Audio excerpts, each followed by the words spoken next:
Baik,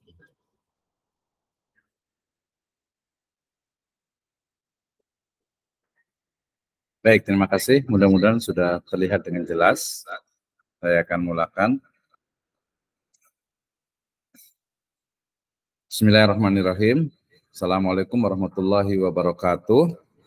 Alhamdulillahirabbil alamin. Wassalatu wassalamu ala asrofil anbiya'i wal mursalin habibana wa nabiyyana Muhammadin sallallahu alaihi wasallam wa ala alihi wa ashabihi wa man tabi'ahum bi ihsanin ila yaumiddin wa ba'd.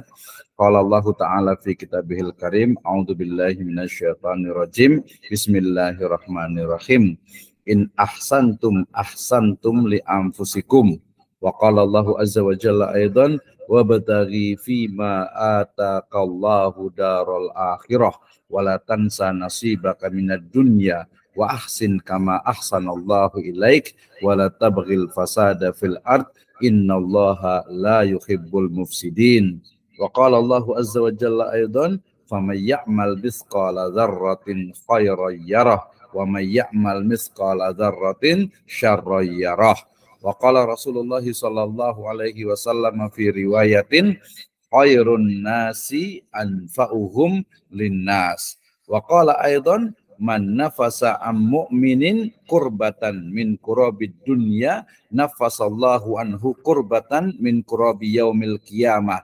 Wa may yassara ala mu'siri yassarallahu alaihi fid dunya wal akhirah. Wa man satara musliman satarahullahu fid dunya wal akhirah wallahu fi aunil abdi ma kana al abdu fi auni akhihi wa man salaka tariqan yaltamisu fihi ilman sahalallahu lahu bihi tariqan ilal jannah. Wa qala fi riwayatil ukhra wa man kana fi hajatin akhihi kana Allahu fi hajatihi. Amma ba'd fa inna asdaqal hadits kitabullah wa khairal huda huda nabiyyu sallallahu alaihi wasallam. Alhamdulillah, syukur kepada Allah Subhanahu wa taala yang telah memberikan kepada kita kenikmatan iman, Islam dan juga ihsan.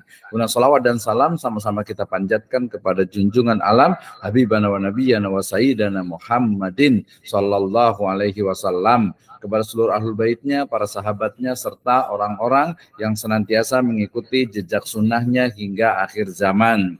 Saya ucapkan terima kasih kepada seluruh peserta pelatihan penulisan, ya, pengabdian kepada masyarakat, ya.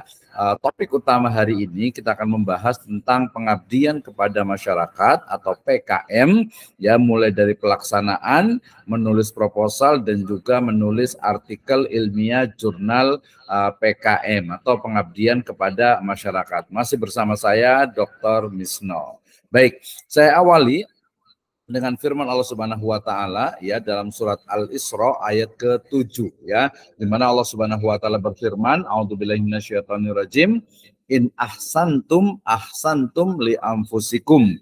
Jika kalian berbuat baik, ya, jika kita itu berbuat baik, sesungguhnya kalian berbuat baik bagi diri kalian sendiri, ya. Jadi ketika kita itu berbuat baik, maka sejatinya kita berbuat baik kepada diri sendiri, ya. Ketika kita berbuat baik kepada orang lain, sejatinya, ya, kita sedang berbuat baik untuk diri kita sendiri, ya. Ini dalam surat Al-Isra ayat ke-7. Berarti kata kuncinya adalah kita berbuat baik kepada orang lain, ya. Kemudian dalam surat Al-Qasas ayat ke-77 Allah Subhanahu wa taala berfirman, a'udzubillahi minasyaitonirrajim, wabtaghi fima ataqallahu daral akhirah, ya, dan carilah apa yang telah dianugerahkan oleh Allah Subhanahu wa taala kepadamu dari negeri akhirat, ya. Tetapi wala tansa nasibaka minad dunya, dan janganlah kalian melupakan bagian kalian itu di dunia. Ya, maknanya kita harus beramal untuk akhirat, tetapi kita juga jangan lupa, ya, untuk kehidupan yang baik di dunia ini, ya. Kemudian berikutnya wa ahsin kama ahsanallahu ilaik, ya. Ini adalah kata kunci dalam ayat ini yang terkait dengan PKM, dan berbuat baiklah, wa ahsin, dan berbuat baiklah kepada orang lain sebagaimana Allah Subhanahu wa taala telah berbuat baik ya, wala tabghi fil ardi aw wala tabghil fasada fil ard, dan janganlah membuat kerusakan di muka bumi. Innallaha la yuhibbul mufsidin. Sesungguhnya Allah Subhanahu wa taala tidak menyukai orang-orang yang berbuat fasid, yang berbuat kerusakan, ya. Nanti pada ayat yang lainnya menunjukkan innallaha yuhibbul muhsinin. Allah Subhanahu wa taala mencintai, menyukai orang-orang yang berbuat ihsan. Jadi ayat ini sejatinya berbicara tentang bagaimana kita itu wa ahsin, ya, kita berbuat baik kepada orang lainnya, ya. Nah, kemudian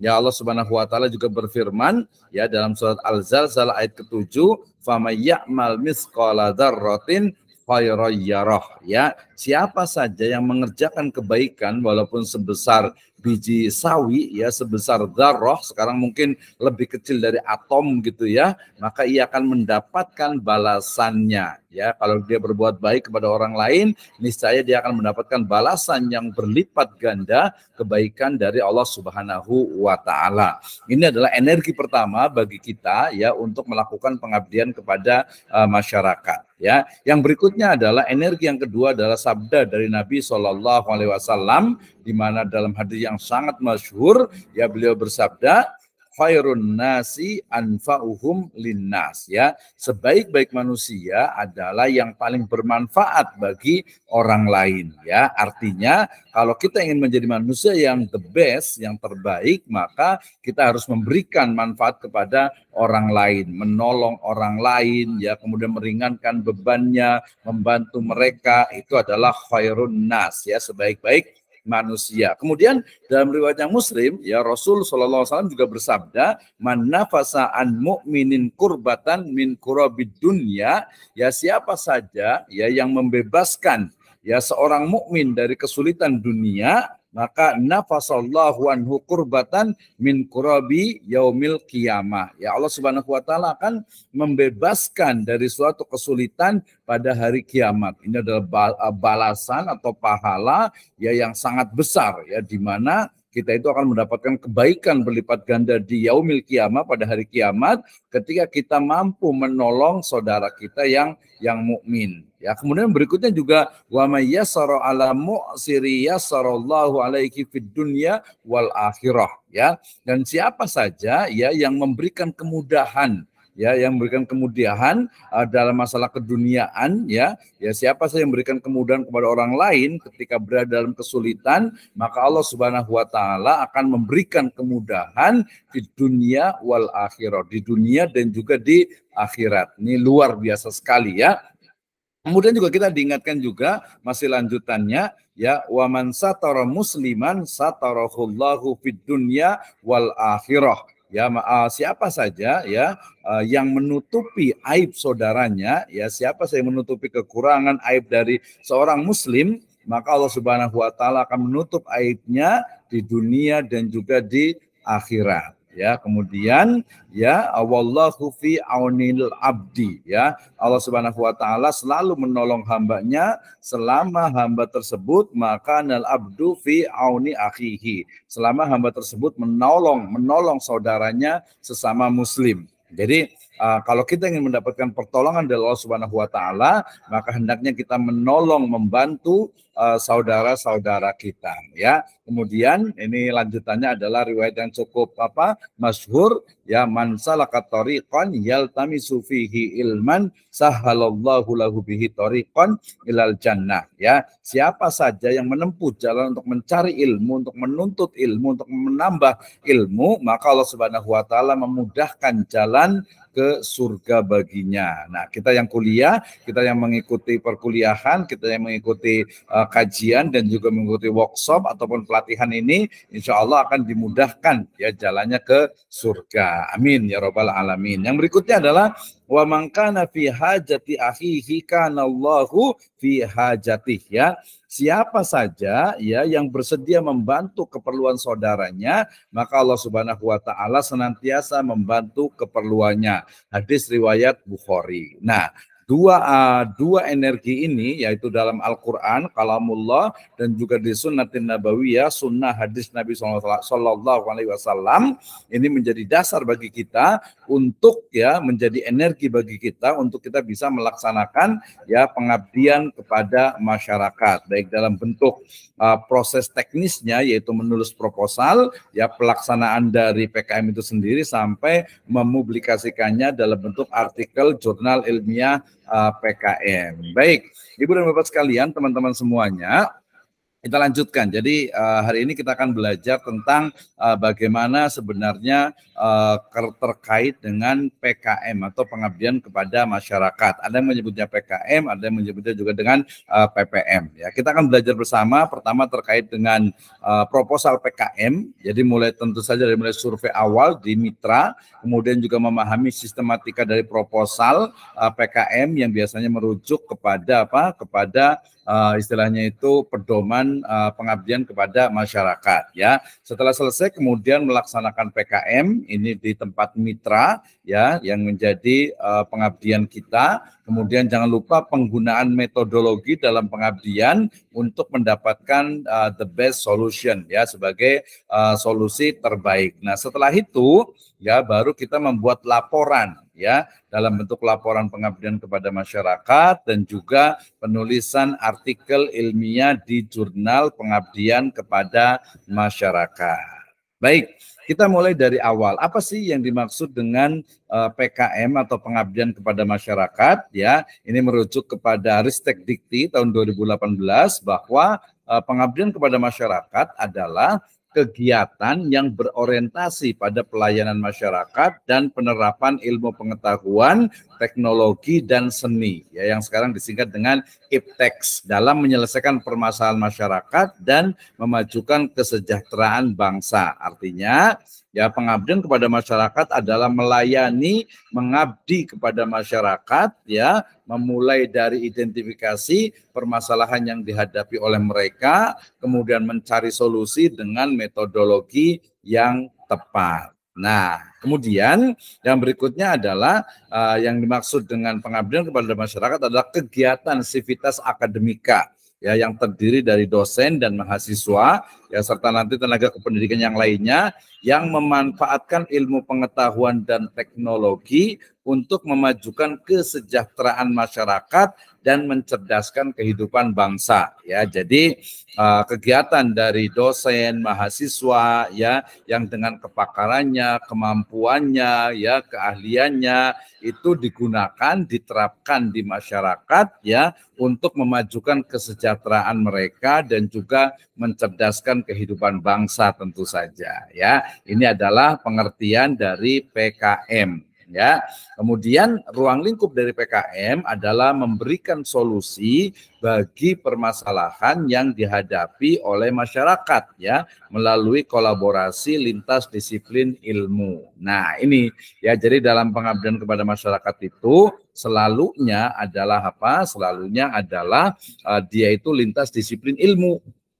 Ya, jadi dia tidak mono ilmu gitu ya, mono science, tapi dia sudah multi ya, bukan monodisiplin tapi sudah multidisiplin ya. Ini adalah pengabdian kepada masyarakat. Kemudian ya ternyata yang namanya pengabdian kepada masyarakat ini sudah jelas ya dasar hukumnya, argumentasinya atau dalilnya gitu ya. Yang pertama adalah Undang-Undang Nomor 12 Tahun 2012 tentang Pendidikan Tinggi ya, di mana di dalamnya disebutkan bahwa salah satu dari tugas kewajiban pendidikan tinggi itu adalah apa? Pengabdian kepada masyarakat. Gitu ya, itu yang pertama. Yang kedua adalah Peraturan Menteri Pendidikan dan Kebudayaan Republik Indonesia Nomor 79 Tahun 2014 tentang Standar Nasional Pendidikan Tinggi atau yang disingkat dengan SN Dikti. Jadi salah satu dari SN Dikti itu di dalamnya dalam permen ini adalah ya sama kewajiban untuk melaksanakan pengabdian kepada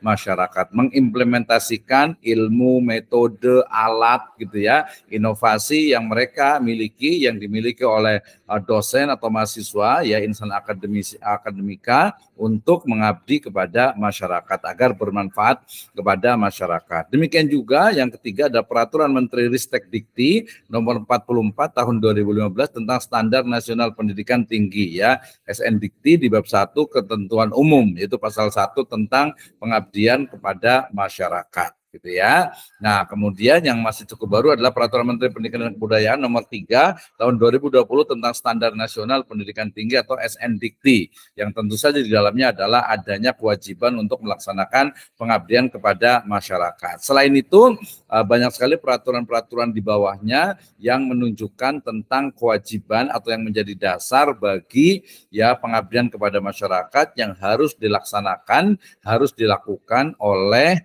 ya dosen dan juga mahasiswa ya perguruan tinggi dalam hal ini. Oke, berikutnya ya ini secara spesifik kepada dosen ya dan juga perguruan tinggi tentu saja gitu ya. Nah, kenapa harus ada PKM? Ya, tadi sudah saya singgung sekilas bahwa kenapa kita harus melaksanakan PKM? Jawabannya adalah karena PKM adalah bagian dari Tridharma Perguruan Tinggi. Ya, Tridharma Perguruan Tinggi itu ada 3. Yang pertama adalah pendidikan dan pengajaran. Yang kedua adalah penelitian dan publikasi. Ya, kemudian yang berikutnya adalah pengabdian pada masyarakat, atau boleh juga kita sebutkan yang pertama adalah pendidikan dan pengajaran, yang kedua adalah pengabdian kepada masyarakat, dan yang terakhir adalah penelitian serta publikasi. Jadi 3 elemen ini itu tidak bisa dihilangkan dan ketiga-tiganya itu adalah wajib. Jadi dosen itu jangan hanya mengajar ya, tetapi juga melakukan penelitian dan juga pengabdian kepada masyarakat. Ya, kenapa ini dilakukan? Ya, karena yang kedua nih, banyaknya permasalahan di masyarakat yang memerlukan solusi dan juga jalan keluar. Ya, ini menjadi penting kan, jadi harus dicari jalan keluarnya.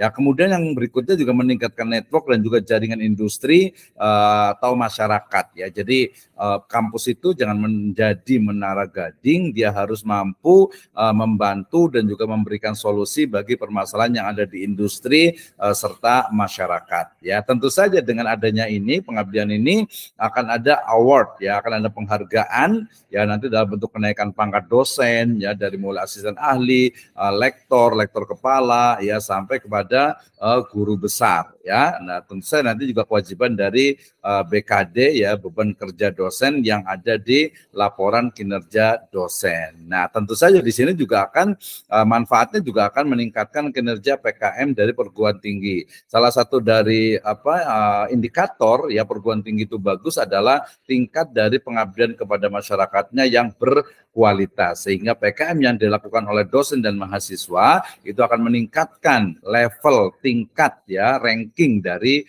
perguruan tinggi ya. Dan tentu saja dalam konteks keimanan Islam bahwa dengan PKM ini kita akan bermanfaat untuk umat dan juga masyarakat. Khairun nas anfa'uhum linnas. Dan semua itu tentu saja bermuara, berujung kepada mendapatkan ridho dari Allah Subhanahu wa Ta'ala. Jadi PKM ini sejatinya adalah berdasarkan atau didasari kepada mengharap ridho dari Allah Subhanahu wa Ta'ala. Ini alasan kenapa harus melaksanakan PKM. Oke, berikutnya ternyata PKM itu memiliki beberapa jenis ya. Jadi ada beberapa jenis yang ada di dalam PKM.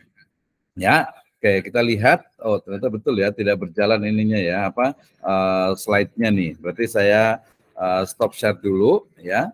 Bentar, saya akan stop share dulu. Kemudian mungkin saya akan share screen lagi. Sepertinya jangan buat ini ya, jangan buat yang seperti ini. Saya kira kalian lebih senang untuk pakai yang seperti ini sepertinya nih. Ya, jadi jangan di filenya. Mudah-mudahan bisa terlihat ya. Oke. Ya, nah seperti ini. Nah, mudah-mudahan bisa terlihat. Ya, kita lihat ya. Baik, kita lanjutkan. Nah, kita sudah sampai kepada jenis-jenis dari PKM, ya, jenis-jenis dari PKM. Dan ternyata ada sedikit problem juga nih, ya. Ternyata kalau dibuatnya seperti ini, share-nya jadinya nyambung begini. Oke, mohon maaf, saya ulang lagi. Saya akan buat lagi share-nya, ya, dalam bentuk yang file saja, ya. dalam bentuk file agar nanti terlihat lebih bagus ya, terlihat tadi karena tidak berjalan dengan baik nih slide-nya gitu ya.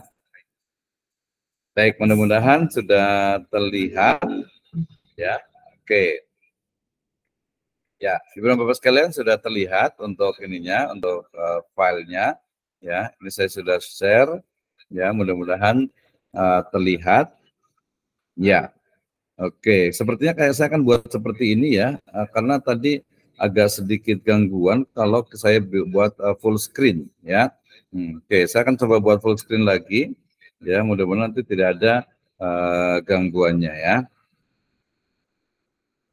Baik, kita sudah masuk ke jenis-jenis dari PKM ya. Kita lihat. Jadi dalam pengabdian kepada masyarakat ini ada beberapa jenis. Yang pertama adalah pendidikan pada masyarakat ya. Jadi biasanya dalam bentuk penyuluhan, kemudian sosialisasi, kemudian pelatihan dan juga pendampingan ya. Kemudian yang kedua ada pelayanan pada masyarakat. Ini biasanya pembinaan UMKM gitu ya, kemudian juga pembinaan kesadaran lingkungan, pembinaan keahlian khusus gitu ya, itu masuk ke dalam pelayanan pada masyarakat ya. Ada juga dalam bentuk yang ini sedang dilaksanakan oleh mahasiswa distrik Siratul Falah tahun 2024 yaitu kuliah kerja mahasiswa ya. Dulu kuliah kerja nyata ya, cuman karena KKN itu kesannya negatif, maka kita tukar menjadi kuliah kerja mahasiswa. Nah, ini dalam bentuk pembelajaran sekaligus pengabdian mahasiswa dan dosen kepada masyarakat. Karena nanti kan melibatkan DPL atau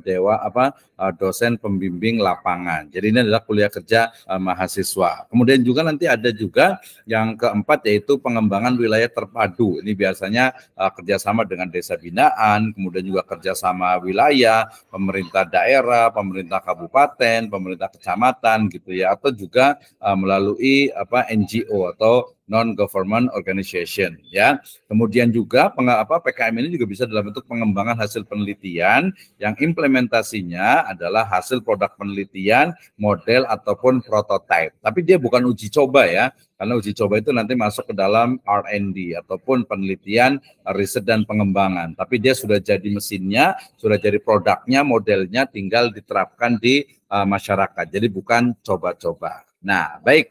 Kita lanjutkan ya. Ini adalah yang berikutnya, yaitu ketika ditanya tentang bagaimana tahapan dari pengabdian kepada masyarakat. Ya, mohon maaf juga nih tadi agak terganggu ya jadinya. Kayaknya memang seperti ini harusnya nih ya. Jadi atau mungkin karena ini saya buat ini ya. Oke, coba saya tukar dengan ini. Misalnya saya tukar nggak pakai pin, jadi mungkin nanti bisa semuanya seperti ini kayaknya. Baik. Ibu dan Bapak sekalian, kita lanjutkan masih yang sekarang ini adalah ketika ditanya nih, apa nih sebenarnya sih tahapan atau bagaimana tahapan pengabdian kepada masyarakat ya. Menurut saya ini sangat penting nih agar mahasiswa dan juga dosen itu memahami nih tahapan pengabdian kepada masyarakat. Ya, yang pertama tentu saja adalah analisis situasi dan permasalahan gitu ya. Jadi situasinya seperti apa, masalahnya apa nih yang ada di masyarakat ya. Kemudian setelah itu baru solusi terhadap permasalahan itu. Jadi dicari solusinya seperti apa ya. Kemudian langsung kepada implementasi teknologi tepat guna. Artinya solusinya seperti ini, berarti langsung diterapkan gitu ya. Misalnya di masyarakat itu pendapatan masyarakat itu sangat berkurang gitu ya, karena mungkin COVID atau mungkin karena memang inflasi dan sebagainya gitu. Maka solusinya bagaimana? Mungkin bisa buat pelatihan atau mungkin membuat sebuah peningkatan dari kualitas ekonominya dan sebagainya ya. Maka kemudian ada implementasi. Nah, di implementasi ini biasanya di sana ada spesialisasi iptek, alat, teknologi dan metode yang digunakan. Yang itu bisa menjadi adalah memang kepakaran, keahlian dari dosen ya atau peneliti. Nah, kemudian nanti misalnya dalam bentuk pelatihan misalnya ya. Nah, pelatihan ini isinya apa? Yaitu pengenalan teknologi, metode, sains ataupun model yang memang ditemukan itu. Nah, kemudian baru nanti ada pendampingan dan juga penyusunan panduan. Nah, setelah dilaksanakan baru nanti ada evaluasi dan ada juga kesinambungannya. Ya, jadi harus dia berkesinambungan, tidak sudah selesai sudah tidak, tapi dia harus berlanjut terus gitu ya. Oke, ini adalah tahapan dari pengabdian kepada masyarakat ya. Nah, secara spesifik atau secara teknis ya, secara teknis itu ya berarti tahapan pelaksanaan PKM itu ya seperti ini ya. Mulai dari persiapan gitu ya. Jadi persiapan itu mulai dari survei awalnya, ya, kemudian penulisan proposal PKM-nya, ya, kemudian di tahap pelaksanaan itu ada lokasi otomatis ya, identifikasi dan metodologi yang digunakan gitu ya, sampai kepada pelaksanaan PKM di masyarakat. Nah, di tahap ketiga yaitu pelaporan, ini dalam bentuk menulis, menyusun laporan PKM ya, atau bisa juga dalam bentuk artikel jurnal ilmiah yang diterbitkan di jurnal pengabdian kepada masyarakat. Nah, seperti itu ya. Jadi ini adalah tahapan pelaksanaan PKM. Nah, karena PKM ini adalah dilaksanakan di masyarakat ya, maka kalau dalam penelitian itu kan kita sebutnya itu dengan objek atau subjek penelitian. Maka di pengabdian kepada masyarakat kita menyebutnya dengan istilah itu mitra. Ya, apa itu mitra? Ya, mitra itu adalah apa? Pertama itu adalah masyarakat umum. Ya, masyarakat umum itu terdiri dari mungkin bisa PKK gitu ya, kemudian posyandu, kemudian remaja masjid, karang taruna, RT, RW gitu ya, dan juga sekolah, pondok pesantren, atau mungkin juga komunitas pemulung, atau ada anak jalanan dan lain sebagainya. Itu adalah masyarakat umum yang mereka ya masyarakat secara umum lah gitu ya. Yang kedua adalah masyarakat ekonomi produktif. Berarti mereka adalah masyarakat yang terkumpul dalam komunitas-komunitas ekonomi ya, biasanya UMKM, kemudian juga mungkin ada kelompok tani, ada wanita tani, nelayan, koperasi, ya baitul mal wa tamwil gitu ya, dan yang lainnya gitu ya. Jadi dia masyarakat ekonomi produktif ya. Yang ketiga adalah masyarakat mengarah pada ekonomi produktif ya. Jadi mereka baru mengarah ya, misalnya ibu-ibu PKK, kemudian juga dasawisma, kelompok usaha yang baru mengarah kepada perbaikan ekonomi dan lain sebagainya. Ini saya ambil dari Prof. Didik ya. Nah, kemudian mitra PKM ini juga berdasarkan lokasinya ini tidak boleh lebih dari 200 km dari kampus. Ini sebenarnya untuk agar zonasi itu berjalan dengan baik. Jadi misalnya kami yang ada di Street Surajul Falah Bogor berarti ya 200 meter dari Bogor, 200 km maksudnya ya. Oh, luas sekali ya, sampai ke ya minimal satu provinsi lah lebih kurangnya ya. Jadi nggak perlu lah pengabdian itu sampai ke Jawa Tengah atau Jawa Timur gitu ya. Jadi Jawa Barat mungkin Bogor, Jabodetabek, kemudian mungkin juga wilayah Priangan Barat gitu ya. Baru mungkin nanti sampai ke Priangan Timur. Pokoknya masih di ruang lingkup 200 km gitu ya. Ini adalah mitra bagi PKM. Ya, mitra PKM yang perlu kita pahami. Oke, berikutnya, ini yang kita tunggu-tunggu, yang sangat menarik sekali dan menjadi bagian dari workshop atau pelatihan hari ini, yaitu terkait dengan apa? Dengan membuat proposal PKM. Ya, baik, Ibu dan Bapak sekalian, sejatinya membuat proposal PKM itu sebenarnya sangat mudah gitu ya, sangat mudah. Tinggal kita istilahnya itu buat, ya, kemudian kita lakukan bagaimana sebenarnya PKM itu sendiri ya. Izin saya share screen. Baik, Ibu dan Bapak sekalian, dari cara membuat proposal PKM ya, sejati itu kita akan mulai dari tahap persiapan ya, di mana persiapannya ini sendiri adalah PKM-nya itu, mitranya itu sudah jelas gitu ya. Kalau ini PKM telah selesaikan itu tidak mesti sebenarnya. Jadi mitra itu sudah jelas kan, baru proposal gitu ya. Mitranya sudah jelas, kemudian permasalahan dan juga evaluasinya ya, walaupun ini mungkin dari awal dulu ya. Jadi ada survei awalnya. Jadi ada masalah yang seperti ini, kemudian juga evaluasinya. Ya, metodologinya juga tentu saja. Kemudian yang kedua, ya biasanya itu ada judul, otomatis kan, namanya juga di proposal kan, jadi ada judul utama, walaupun mungkin pengabdian kepada masyarakat, tapi judulnya di PKM ini biasa dia lebih spesifik, ya bisa menggunakan kata-kata metode, atau produk, atau model, atau ilmu pengetahuan yang akan diterapkan. Itu yang pertama ya.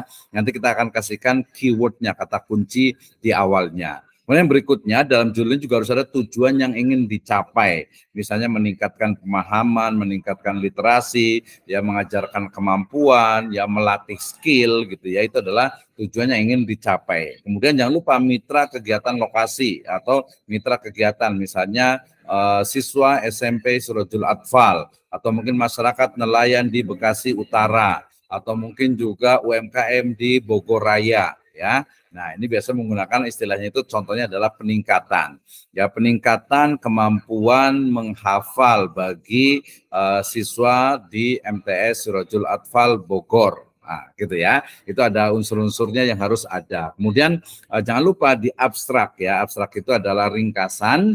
Biasanya di dalam abstrak itu intinya itu ada tujuan kegiatan, kemudian metode, kemudian mitra kegiatan, kemudian teknik evaluasi kegiatan, teknik analisis data sampai hasil dari kegiatan. Dia tidak lebih dari nanti ada antara 200 sampai 250 kata gitu ya. Nah, sebagai contoh misalnya judulnya adalah PKM-nya adalah pengembangan e-modul ya berbasis IPUB 3 Sigil dalam meningkatkan kemampuan teknopedagogikal guru sekolah menengah di Kabupaten Bogor ya. Nah, ini jadi jelas tuh ada ternyata modelnya adalah pengembangan e-model. Jadi e-model berbasis IPUB 3 Sigil itu adalah produknya. Kemudian untuk apa? Ya, untuk meningkatkan kemampuan teknopedagogikal guru. Kemudian di mana? Di Sekolah Menengah Kabupaten Bogor. Nah, ini ya. Jadi ini adalah contoh dari judulnya. Ya, jadi judulnya dulu biar jelas gitu, karena PKM itu lebih kepada memang apa yang akan dilakukan, masalahnya apa, kemudian metodenya seperti apa, bagaimana tujuannya dan di mana. Oke, berikutnya, ini kita lebih detail lagi, yaitu terkait dengan apa sistematika dari proposal PKM ya. Nah, ini adalah sistematika dari proposal PKM gitu ya. Kita akan lihat mulai dari yang pertama, sistematika penulisan proposal PKM. Izin lagi saya akan share screen ya, karena tadi ada sedikit masalah memang di sininya ya. Oke, sebentar. Mudah-mudahan bisa terlihat dengan jelas ini, karena ini bagian yang menurut saya sangat penting, yaitu membuat proposal pengabdian kepada masyarakat. Oke, sudah terlihat ya? Siap. Nah, ini ya. Jadi yang pertama, ketika bicara tentang sistematika proposal PKM, tadi judulnya sudah saya singgung juga, itu harus jelas ya, singkat, jelas dan informatif ya, mencerminkan keseluruhan kegiatan gitu ya, pengabdian itu sendiri ya, maksimal 20 kata ya, nanti ada yang batas juga 14 ya, 12 atau 14 sampai 20 kata. Kemudian juga menjual dan bombastis, ini biasanya kalau PKM-nya itu untuk mencari dana ya dari masyarakat gitu ya, atau dari donatur ya. Dan merujuk kepada 70 Goals SDGs ya. Jadi biasanya PKM itu merujuk kepada 17 dari tujuan Sustainable Development Goals ya. Ada no poor ya, tidak ada kemiskinan, tidak ada ketakutan, tidak ada misalnya busung lapar gitu ya, dan lain sebagainya lah. Pokoknya 17 goal dari SDGs itu nanti boleh dilihat. Ya, ini judulnya. Yang kedua ringkasan. Tadi ringkasan itu antara 250 sampai 500 kata. Maksimal nih 500 kata ya. Itu ringkasan. Ada juga yang hanya 150 ya. Dan ini biasanya ada yang menggunakan 1 paragraf, ada juga menggunakan 3 paragraf. Isinya adalah permasalahan, kemudian solusi dan juga target luaran ya. Nanti kalau sudah jadi berarti luarannya, hasilnya seperti apa. Ya, pertama, biasanya ini kalau mengikuti yang ada 3 paragraf adalah permasalahan, prioritas permasalahannya itu apa? Misalnya melatih pemulung, melatih UMKM gitu ya. Yang kedua adalah solusi yang tepat gitu ya. Jadi istilahnya itu apa metode yang digunakannya, penyuluhan atau pelatihan. Dan yang alinea ketiga atau baru paragraf ketiga itu adalah target luaran. Jadi hasilnya itu akan seperti apa. Kalau sudah dilakukan, kalau tadi proposal berarti akan ya, tapi nanti kalau hasil berarti adalah hasil luarannya. Nah, ini bisa menjadi 1 paragraf atau juga bisa 3 paragraf. Tapi secara umum kadang yang lebih banyak itu adalah 1 paragraf yang berisi 3 elemen itu ya. Oke, kemudian bab 1 adalah pendahuluan ya. Nah, pendahuluan ini ada beberapa kampus perguruan tinggi yang mensyaratkan hanya 2.000 kata ya. Tetapi kalau menurut saya tidak dibatasi sebenarnya, tetapi memang tidak istilahnya itu tidak kemana-mana gitu ya, tidak meluas, tidak melebar ya, tapi fokus kepada misalnya analisis situasi mitra. Yang kedua adalah identitas dari mitra itu sendiri, kemudian identifikasi permasalahan mitra gitu ya, dan juga perumusan masalah. Jadi isinya di bab 1 itu ya, di pendahuluan itu. Ya, ini masalahnya apa di masyarakat mana, kemudian apakah permasalahan itu memang valid betul didapatkan gitu ya. Kemudian apa fokus dari pengabdian kita ini ya. Jadi nanti kalau begitu banyak masalah yang ada di masyarakat ya tidak mungkin semuanya diambil gitu ya. Jadi hanya beberapa atau bagian tertentu saja atau permasalahan utama saja yang dibahas gitu ya, yang dijadikan objek atau topik pengabdian kepada masyarakat ya. Nah, di bab 2 ini adalah solusi permasalahan ya. Ini tadi seperti saya sebutkan juga sebagian ada yang batasi hanya 1.500 kata ya, karena di sini memang menguraikan tentang solusi sesuai masalah yang dibahas gitu ya. Jadi masalahnya apa nih, solusinya apa gitu ya. Demikian juga nanti target luarannya. Nah, biasa di bab 2 ini otomatis ada tabel nih ya, ada tabel permasalahan, kemudian part apa yang kolom keduanya adalah solusi, dan juga kolom ketiganya itu target luaran ya. Nah, dalam PKM ini sebenarnya dia tidak hanya pelatihan ya, bisa pendampingan, bisa forum group discussion atau fokus group discussion-nya, ada buku leafletnya, mungkin dalam bentuk workshop atau sosialisasi gitu ya. Jadi di bab 2 lah ini dibahas ya, metodologinya gitu ya yang akan dilakukan ya. Kemudian bab 3 adalah metode pelaksanaan, ini beberapa juga membatasi 2.000 kata, ini biasa dalam bentuk tabel, bagan R atau flowchart, dan juga ilustrasi. Jadi apa yang dilakukan ya, yang pengabdiannya itu apa dalam bentuk workshop, pelatihan, sosialisasi, kemudian juga peningkatan pemahaman ya, mungkin juga ada FGD atau mungkin seminar gitu, atau langsung terjun ke lapangan mempraktekkan ya, dan seterusnya. Ya, ini bab ketiga. Kemudian daftar pustaka ini biasa ditulis sesuai dengan pedoman dan juga template serta lampiran, ada yang wajib dan tambahan. Ya, ini karena masih dalam bentuk proposal PKM gitu ya. Jadi dia betul-betul memang masih bentuknya itu proposal. Nah, ini yang paling penting nih ya. Jadi kata kunci nih ya, kata kunci judul PKM. Nah, ya, oh ya ternyata nggak jalan juga nih ya. Oke, saya ulang lagi nih biar bisa dinikan lagi ya. Oke, kata kunci dalam judul PKM ini menjadi hal yang menurut saya itu penting gitu ya. Sangat penting ya, bahkan sangat penting, yaitu bagaimana kita itu mengetahui bedanya penelitian dengan pengabdian kepada masyarakat, ternyata ini gitu ya. Jadi kata kunci dalam judul PKM ya itu adalah pertama mulai dari implementasi ya, implementasi nih gitu ya. Jadi implementasi apa gitu ya, model, mungkin teori ya, mungkin juga mesin, alat dan sebagainya ya. Nih lihat ya, jadi kata kunci yang pertama itu adalah judul atau kata kunci judul PKM itu adalah implementasi ya.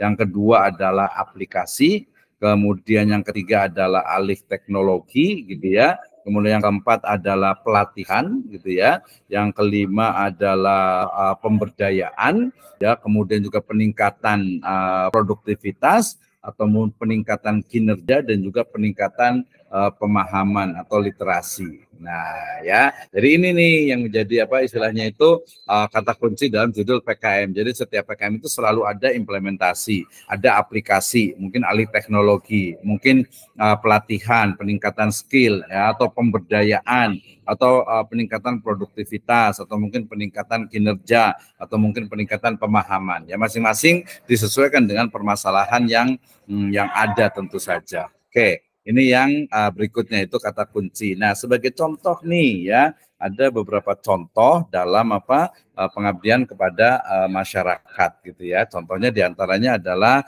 mulai dari pelatihan remaja masjid at-tauhid dalam pemanfaatan air hujan di Desa Ujung Manik, Kecamatan Kawungatan, Kabupaten Cilacap, Bogor. Wah, ini kampung saya nih ya. Jadi di situ ada pelatihan untuk siapa? Remaja masjid. apa tujuannya ya? Oh, ini metodenya pemanfaatan air hujan ya. Kemudian di mana? Di Desa Ujung Manik, Kecamatan Kabupaten Cilacap, Bogor. Nah, ini ya. Yang berikutnya adalah pengabdian kepada masyarakat, misalnya pemberdayaan warga RT 001 2004 dalam pengelolaan sampah mandiri berbasis 5R di Sukaharja, Cijeruk, Bogor. Wah, ini rumah saya nih ya. Jadi contohnya seperti itu. Jadi pengabdian kepada masyarakat, jadi pemberdayaan warga. Jadi warga itu diberdayakan dalam hal apa? Pengelolaan sampah berbasis 5R gitu ya.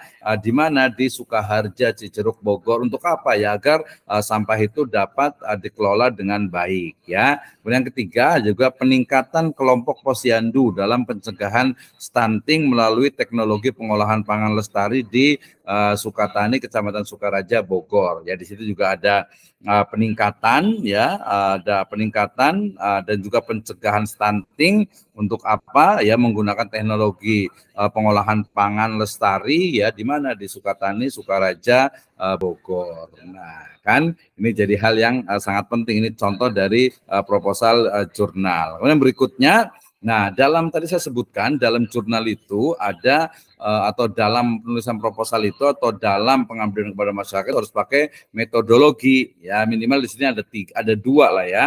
Sebenarnya cukup banyak ya. Yang pertama adalah metodologi PKM ya, ini pertama adalah PAR, Participatory Action Research ya. Ini nanti akan saya bahas secara khusus di metode ini ya. Ini langkah-langkahnya, pelaksanaannya ya, kemudian ini siklusnya dari Participatory Action Research, PAR-nya ya, kemudian menggunakan tekniknya adalah Participatory Rural Appraisal ya, ini tekniknya. Kemudian yang kedua menggunakan metode ABCD, Asset Based Community Development ya, nanti kita akan detailkan di bagian tersendiri tentang metode ABCD ini. Ini tahapan-tahapannya ada 5, ada discovery, ada dream, ada design, ada define, ada destiny ya. Nah, ini adalah tahapan dari metode ABCD. Nah, catatan dalam proposal penelitian ini jangan lupa bukan penelitian survei dan uji coba, itu yang pertama ya. Judul harus menarik dan eye catching, terutama nanti untuk yang sifatnya untuk mencari donasi ya. Kemudian